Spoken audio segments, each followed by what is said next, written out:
방금 보신 영상은 그 미합 중국, 우리 유나이티드 스테이트 아메리카 미국의 부통령 펜스 그 연설 중에 고백이었어요. 그 마지막 멘트를 보면 이렇게 나옵니다. 우리가 계획대로 진행되는 것처럼 보이지 않을지라도 아버지께서 계획하신 대로 진행되고 있다. 그 당시에 이 한 학생이 집회에 갔는데 비가 너무 많이 온 거예요. 비가 너무 많이 와서 사람들이 많이 모이지도 못하고, 그러니까 분위기도 안 모아지니까 목사님은 설교를 실패했다고 생각한 거죠. 오늘 망했다. 근데 그곳에서 한 학생이 예수를 영접하고 예수를 믿게 되고 방금 간증한 것처럼 미국의 부통령이 되어서 고백을 했습니다.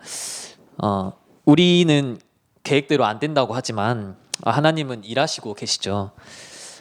우리 대학 생활을 보면 우리 계획대로 되는 건 하나도 없는 것 같아요. 그렇죠? 우리 미래 우리가 하고 싶은 일들 계획대로 되는 게 하나도 없고, 심지어 일주일짜리 계획을 세워도 그 계획대로 되는 게 하나도 없고, 우리는 오늘까지 비대면인 줄 알고 다음에는 현장 예배로 할 거를 생각하고 그림을 그렸는데 또 2주간 비대면으로 연장되고, 그냥 우리 교회도 계획대로 이렇게 그려가지만 그 계획대로 되는 것도 없는 것 같아요. 비록 우리가 계획한 대로 흘러가지 않지만 이 부통령 말처럼 아버지께서 계획하신 대로 이 땅은 흘러가고 있다는 거. 어젯밤에 그 메시지를 정리하고 이렇게 마무리하는데 그냥 밤에 이렇게 찬양들을 묵상하고 예배를 위해 기도하는데 문득 그런 생각이 드는 거예요. 왜 나는 예배를 닥쳐야만, 예배가 가까이 와야만 예배를 준비할까? 나는 예배자로 하나님이 부르셨는데 우리가 한 주간 너무 무감각하게 살다가 당장 일요일이 닥쳐오면 토요일이 돼서야 예배를 떠올리고 예배를 위해 기도하고 준비할까? 제가 중1 때였어요. 이 중1의 기억은 잘 나지 않는데 이 기억만은 아주 선명하게 나는 것 같아요. 제가 중1 때 감기 몸살에 한번 걸렸어요. 그러니까 아픈 거죠. 근데 이 감기 몸살 같은 경우는 단순 그 감기니까 약을 잘 먹으면 되잖아요. 병원 가서 의사 말 잘 듣고 푹 쉬면 되는데, 그날 이제 부모님이 어떻게든 끄집고 와서 교회에 와 있었어요. 그 4층 중고등부 예배실에. 근데 이제 맨 뒤에 앉아 있는데 아파가지고 해롱해롱하고 막 잤던 것 같아요. 근데 한 집사님이 계셨어요. 그 집사님이 저를 이제 유심히 보셨나 봐요. 그 집사님은 지금 목사님이 되셨고 개척교회, 이제 우리 교회 섬기다가 개척교회 나가셨는데 그 집사님이 저를 유심히 계속 보시고, 이제 제가 예배 끝나고 이렇게 내려가는데 저랑 같이 내려가는 거예요, 계단으로. 근데 계단으로 내려가시더니 멈춰봐라 하면서 이제 제 이마에 손을 대고 큰 소리로 저를 위해 기도를 해주시는 거예요. 제가 기도해달라고도 안 했는데 아마 친하지도 않았던 것 같아요. 그 당시에는. 후에 친해졌지만. 근데 목사님이 그렇게 기도를 해주시는데, 그때 당시 집사님 교사였으니까 하나님, 그때 느꼈던 감정이, 하나님을 의지하는 게 이런 건가? 하나님을 경외하는 게 이런 건가? 그 집사님, 목사님도 잘 알겠죠. 약 먹으면 낫고 병원 가야 낫고 기도한다고 감기가 낫겠어요. 그쵸? 약 잘 먹고 푹 쉬어야 감기가 낫는데, 그때 저를 향해 이 기도를 해주시는데 제가 여태까지 수많은 기도를 들어봤잖아요. 그쵸? 그리고 언제든지 누구나 어디서 할 수 있는 게 기도인데, 그때 그 기도는 저에게 완전 다르게 툭 다가온 것 같아요. 지금까지도 제 삶에 영향을 줄 만큼. 오늘 이 예배는 언제든지 누구나 드릴 수 있는 예배예요. 그쵸? 1년 중 수없이 많은 예배 가운데 하루 오늘 드리는 예배일 거예요. 그러나 우리가 오늘 이 예배 가운데 이전과는 다른 새로운 은혜를 느끼고 충격받고 또 예배 가운데 하나님의 은혜를 구한다면 그 예배는 완전히 축복이고 엄청난 은혜의 시간이 될 겁니다. 여러분이 그 익숙함과 설레임 감정을 다 놓쳐버려서 익숙함 속에서 또 온라인으로 드리다 보면 그런 면이 더 큰 것 같아요. 그래서 여러분의 감각을 이렇게 끌어올리시는 그런 시간 되길 바랍니다. 오늘은 그 제목이 방향을 바로 잡읍시다라는 제목으로 이렇게 하게 됩니다. 2020년은 우리가 보내고 2021년은 우리가 새로운 시작을 해야 돼요. 결단하는 것도 필요하고 올바른 방향을 잡는 게 필요한데 원단 메시지에서도 우리가 충분히 나왔지만 오늘은 우리가 진짜 2021년 새로운 시작하는데 1월 3일이잖아요. 그쵸? 이제 막 시작했단 말이에요. 새로운 방향을 잡고 나아가야 되지 않을까. 여러분이 스스로 한번 질문하고 또 방향들을 바꾸면 좋겠습니다. 가장 먼저 해야 될 게 뭐냐면 우리의 믿음의 대상이 누구냐. 여러분이 이 믿음의 대상을 확실히 확 바꿔야 돼요. 성경에 뭐라 돼 있냐면 하나님, 이 유일하신 하나님, 그렇잖아요. 하나님이 두 분 존재하진 않아요. 삼위일체 그걸 논하는 게 아니라 세상은 신이 여러 개다 말해요. 그리스 로마 신화 보면은 신이 뭐 60 몇 개의 신이 있는데 뭐 농사의 신, 해의 신, 뭐 바다의 신, 미의 신, 별게 다 있는데 성경에서는 유일하신 하나님만 있단 말이에요. 그렇죠? 이 하나님 외에 모든 다른 거는 전부 우상이에요. 그렇죠? 우리는 나도 모르는 사이에 너무나 많은 다른 것들을 우리가 주인 삼고 살아가요. 심지어 우리는 뭐 부모님을 믿기도 하죠. 가족을 믿기도 하지만 믿음의 대상은 아닌 거예요. 그렇죠? 신뢰관계인 거지. 나도 모르는 사이에 내가 좋아하는 거, 내가 평상시에 관심 있어 하는 거, 내가 그렇게도 좋아하는 아이돌들, 또 세상 문화들, 이거를 전부 우리가 우상으로 삼고 살아가요.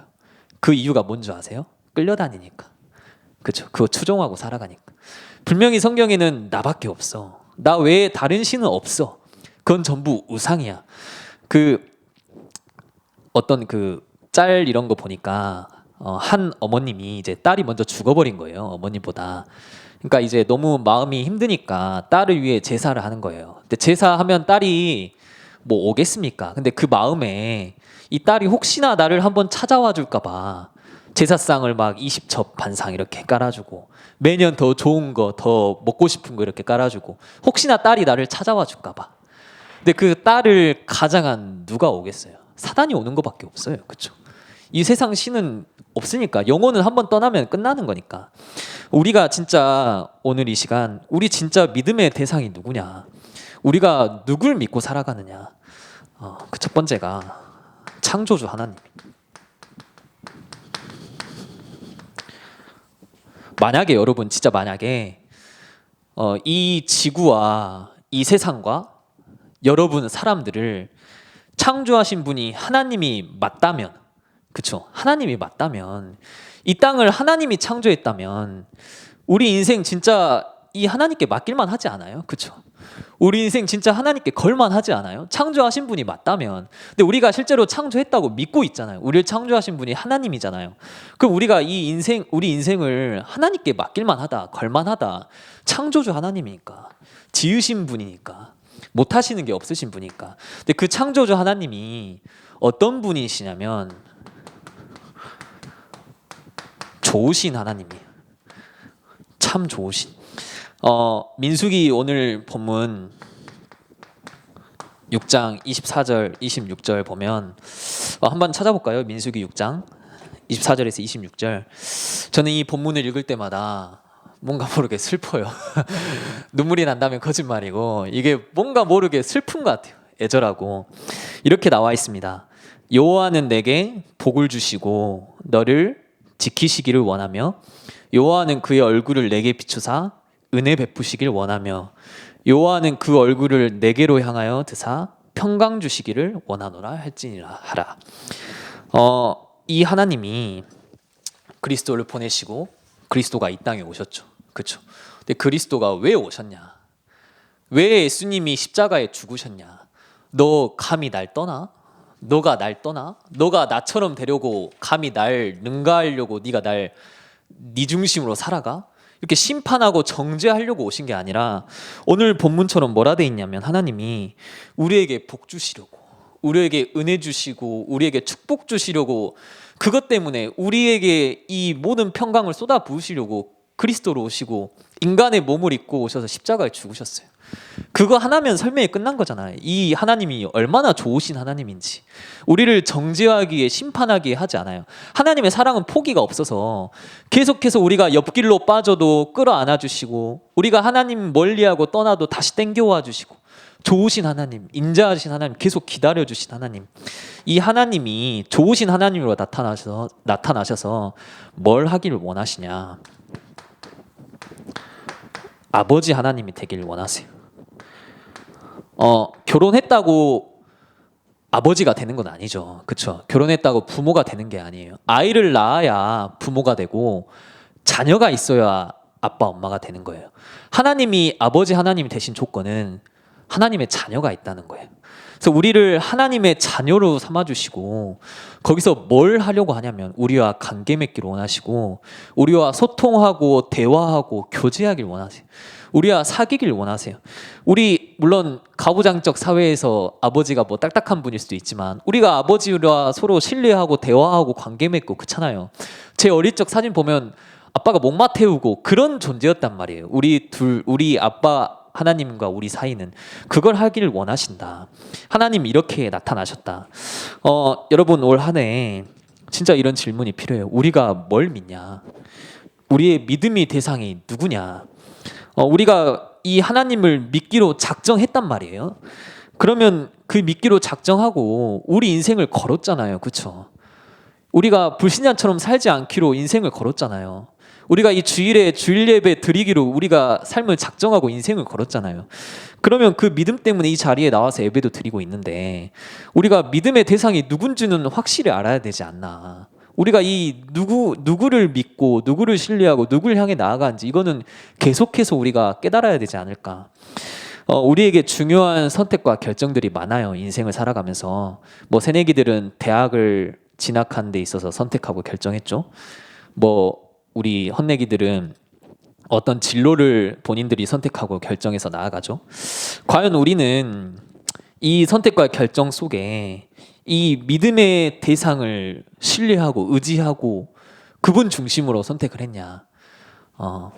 아니면 전부 내 생각, 나 중심으로 결정했냐? 아마 99%는 전부 내 기준, 내 중심, 그쵸? 나 중심 가지고 선택하고 결정했을 거예요.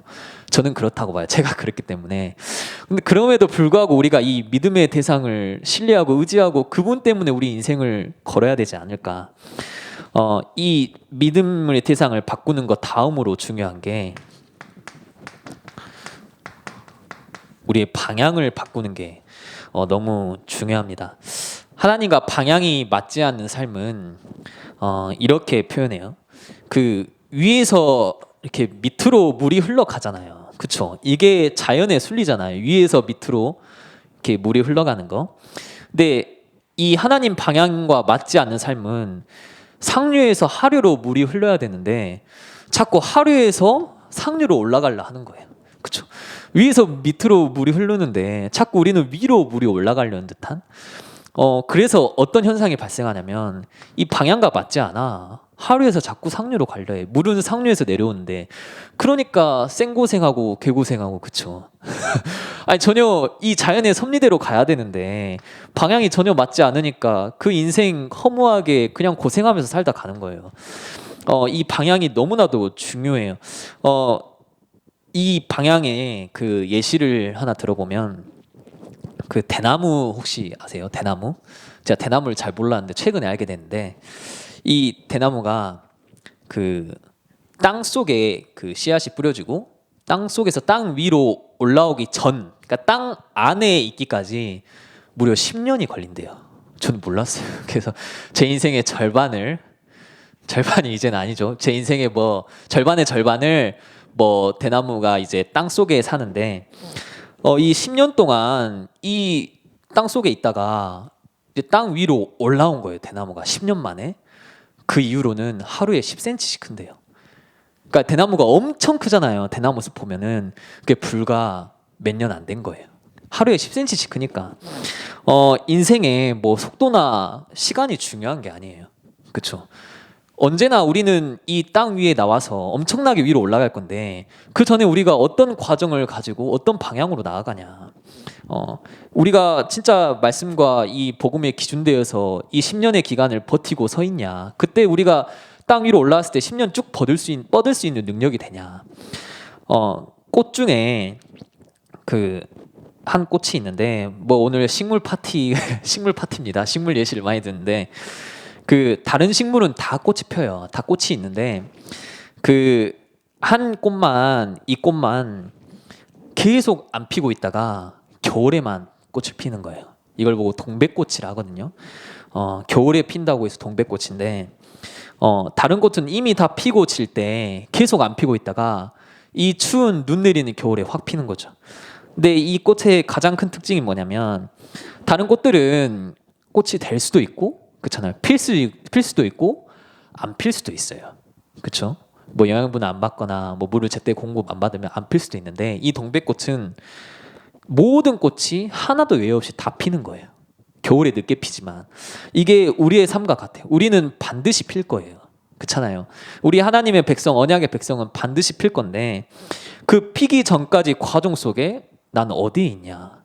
우리가 이 방향을 잘못 잡으면 언젠가는 피는데 그냥 인생 엄청 고생하다가 인생 말년에 그때서야 피기에는 너무 아깝지 않을까. 피긴 피는데 우리가 이 동백꽃처럼 피지만 우리가 진짜 방향 올바르게 잡고 살아가야 되지 않을까. 이 방향의 내용은 너무 간단해요. 이거 너무 간단해서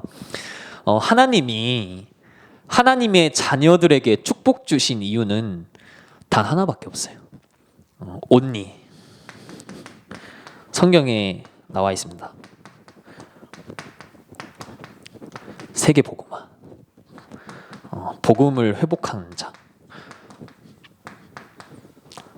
하나님의 자녀가 전혀 응답 못 받고 실패하는 이유도 단 하나밖에 없어요. 이 세계 복음화를 몰라서. 그 놀랍게도 이번 원담 메시지에서 나왔었죠. 사단은 시공간을 초월해 가지고 세상을 완전히 이 세계 사단화, 그러니까 사단 서밋화를 만들고 있어요. 이 사단이 얼마나 이 후대들을 점령하고 장악하냐. 이 전 세계를 그냥 시공간을 초월해서 누비고 있는데 우리가 이것을 막고 이 재앙을 막을 때 하나님이 모든 걸 다 쏟아 부으세요. 요셉이 가는 길에 얼마나 하찮아요. 그쵸? 요셉이 가는 길 얼마나 짜네요. 왕따였죠. 가족에게 왕따 당했죠. 노예로 끌려갔죠. 뭐 감옥에도 갔죠. 도대체 우리가 알 수 없는 인생인데 이 요셉이 세계복음화라는 꿈을 꾸고 방향을 맞추니까 하나님과 이 방향이 맞아버리니까 모든 역사와 이 애굽의 모든 경제와 문화를 그냥 요셉한테 갖다 쏟아 부으시는 거예요. 요셉이 뭐 잘나서가 아니라 이 방향이 맞아버리니까. 그 제가 운전할 때 내비게이션을 잘 못 봐요. 그래서 항상 뭐라 듣는데 내비게이션을 잘 보고 있다가 옆에서 말을 걸면은 이 대화에 집중한다고 내비게이션을 못 봐버리는 거예요. 그래서 이 길로 가야 되는데 우회전으로 빠져야 되는데 우회전으로 못 빠지는 거죠. 근데 제가 내비게이션을 목적지를 딱 정해놓고 가잖아요. 그럼 제가 이 옆길로 빠지더라도 잠시 우회전해야 되는데 좌회전으로 빠지더라도 이 내비게이션이 다시 이 목적지로 안내를 해준다니까요. 우리가 하나님과 방향이 맞으면 우리가 혹시 순간의 선택으로 잘못된 길로 빠질 수 있지만 하나님이 언제든지 다시 그 방향으로 가게 하신다는 거죠. 이 시공간을 초월하는 우리가 사단도 시공간을 초월하지만 이 원단 메시지도 뭐라 나왔죠? 우리가 시공간을 초월해서 237의 영적 통신망을 만들어라. 그렇죠? 너희가 237 살리는 영적 의사가 되라. 그 영적 서밋이 되라. 이렇게 말씀해 주셨어요. 전 너무 감사하다라는 생각이 많이 들었어요. 우리 인생을 보면 우리가 선택하는 이 시간에 참 이 세계복음화 얼마나 멀리 떨어져 있는 것 같고 나와 상관없는 단어 같은지 그 의사 같은 경우는 의사가 모든 부분을 치료할 수 없어요. 그렇죠? 의사가 할 수 없는 일이 있어요. 불치병이란 병이 그래서 생긴 거잖아요. 의사가 고칠 수 없는 병. 심지어 이 그 눈에 보이지 않는 이 코로나를 의사들이 어떻게 할 수가 없어요. 대처하는 것밖에. 지금 전 세계가 시공간을 초월해서 자살 모임을 만들어요. 그래서 함께 줌을 켜놓고 자살하고 함께 시공간을 초월해서 한국과 미국이 만나서 접신운동하고 텔레그램 여러분 많이 보셨잖아요. 그 10대들 시공간을 초월해서 이 나이와 뭐 직업에 상관없이 이 10대들을 성범죄를 저지르고 심지어는 이 시공간을 초월해서 뭐 해외에서 마약을 구매하고 같이 마약을 흡입하고 그런 상황이에요. 이걸 우리가 치료해야 되지 않을까? 이건 의사가 하지 못하는 일이다. 근데 우리가 이 비밀을 알고 있는 영적인 의사가 돼서 치료해야 되지 않을까? 이미 사단을 꺾고 우리에게 재앙을 막는 이 비밀을 우리에게 주셨어요. 권세를 주셨어요. 그게 영적 서밋이잖아요. 그렇죠? 그리스도의 대사로 불러주셨어요. 우리가 그리스도 것을 함부로 누리지 못하지만 그리스도의 권세를 누릴 수 있는 대사로 우리를 불러줬는데 우리는 이 영적 서밋에 관심이 없어요. 그렇죠? 이 영적 서밋에 관심이 없고 뭐만 관심 있냐? 이 영적인 거 다 빼버리고 서밋만 관심 있는 거예요. 나 어떻게 하면 성공할까? 나 어떻게 하면 돈 벌까? 나 대학 들어가면 뭐 어떻게 해야지? 그렇죠. 여러분 대학 들어가서 뭐 해야겠다 생각했어요? 대학 들어가면 내가 진짜 장학금 받아봐야지. 연애 많이 해봐야지. 진짜 밤마다 술 먹고 놀아봐야지. 내가 진짜 뭐 여기서 잘 준비해서 이렇게 돼봐야지. 전혀 영적인 거 빼놓고 우리가 취업을 준비할 때도 어떡하죠? 이 서밋, 주구장창 서밋만 바라보고 있는 거예요. 하나님의 방향은 이건데 하나님의 목적과 방향과 하나님의 관심은 요건데 우리는 이거 다 빼먹고 영적인 의사 다 빼먹고 의사 이런 부분만 갈려있고 심지어 우리 삶의 방향이 완전히 이 하나님과 전혀 맞지 않는 삶을 살 때가 얼마나 많은지 이 안에서 우리가 진짜 이 믿음의 대상과 이 방향 안에서 학업도 도전하고 문화도 도전하는 또 대학 생활에 도전하는 2021년 됐으면 좋겠습니다. 남 핑계 되지 않았으면 좋겠어요. 그렇죠? 환경 핑계 되지 않았으면 좋겠고 가족의 핑계 되지 않았으면 좋겠고 시간 없다는 핑계 되지 않았으면 좋겠고 이런 고백이 많이 필요한 것 같아요. 하나님, 세상에는 사업가들이 너무 많습니다. 하나님, 세상에 공무원들이 너무 많고 직장인들이 너무나도 많고 문화인들이 너무나도 많고 심지어 크리스찬도 너무나도 많습니다. 근데 하나님 나만이라도 이 현장 살리는 산업인 되게 하옵소서. 하나님 나만이라도 이 237 나라와 교회 살리는 중직자가 되게 하옵소서. 하나님 나만이라도 복음 위에 살게 하옵소서. 이런 고백이 우리한테 필요하지 않을까? 진짜 믿음과 결단과 도전이 많이 필요합니다. 정확한 언약 붙잡을 때 하나님이 모든 것을 쏟아 부으세요. 오늘 그 민수기 6장 24절에서 26절 본문을 보니까 여호와는 우리에게 복을 주시고 우리를 지키시길 원해요. 여호와는 그의 얼굴을 우리에게 비춰서 은혜 베푸시길 원하고 여호와는 그 얼굴을 우리에게로 향해서 평강을 주시길 원해요. 근데 이때가 언제냐? 하나님과 방향이 맞았을 때, 하나님의 언약을 정확히 붙잡은 자일 때. 2021년 우리가 다시 새롭게 방향을 수정하고 우리의 믿음의 대상이 진짜 누구인지 다시 한번 깨닫고 우리가 방향을 어떻게 잡아가야 되냐. 세계복음화가 어렵지가 않아요. 우리가 있는 곳이 선교지고 우리가 있는 현장에서 이 일을 할 수 있어요. 충분히.